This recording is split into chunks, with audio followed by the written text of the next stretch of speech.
All right, this week we'll be looking at Monet again, just as we had last week. We'll be focusing on changing light as Monet had done with a few of his paintings. I'll share my screen with you.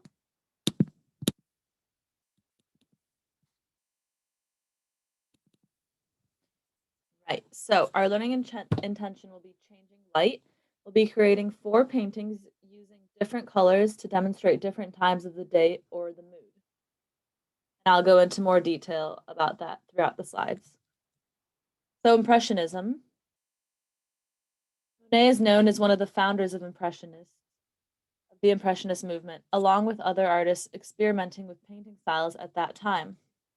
In fact, the name Impressionist comes from a painting Monet exhibited called Impression Sunrise, which is the one that is here. So as you can see, just like last week, he's using the water's reflection from the sky, and you can see that the color in the sky matches, and you can kind of see where the horizon line is, the line that goes across. You can sort of see that, but he's blended it in just as we had done last week, and you can see that it's created the sky and the water. And you can see some buildings or some smoke in the distance with the person in the boat and their reflection as well, which is really interesting. So, to focus on changing light, Monet often painted the same scene many times to capture changing the light and season. Look at the pictures of the haystack paintings. How does the changing light affect the feel of the painting? That's where the mood is going to come in, just as we spoke about last week, but I didn't want you to focus on the mood. Whereas this week, I would like you to focus on mood, which will involve changing light. So from really light colors to really dark colors, same image, just like these 4 here.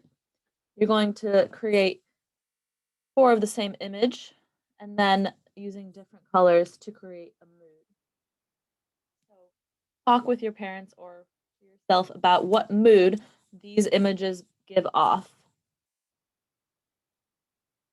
Just a bit bigger here for you. So for me, I would say that the first one here where my mouse is would be summer. You can see that the sky is very yellow. There's sunlight. The shadow hits hard. The ground has many colors, bright colors. The trees are green, but they're not as green as they are when it's wet and rainy, like it might be in spring. Then here I would say that this might be autumn because the leaves are changing colors. You can see a bit more contrast in the color back here, less of a shadow, less light. Then here we get into winter, obviously where he's painting doesn't have snow. You're welcome to include snow, but just make sure that you're making it darker and changing the scene with mood or weather or season. And then the last one is what I would call the spring. You can see that things are blossoming, getting brighter, and becoming new. More examples of how Monet changes light throughout his art. So the palace again here. You can see that there's different colors, but again, the same 4 colors in this one. And the last one, the Waterloo Bridge. Again, you can see the different colors he's chosen to represent mood and maybe the season. It doesn't necessarily have to be the season. It's just representing mood. So I want you to focus on creating your own. You can choose any of those paintings of Monet to help you, or you can choose something from the habitat that we have learned in science. So if you've chosen a habitat around you, you can choose to paint your garden or the street around you, and then give it different light and different moods using different colors. Try and keep it to a minimum of colors so we're not going crazy with the amount of colors on each one.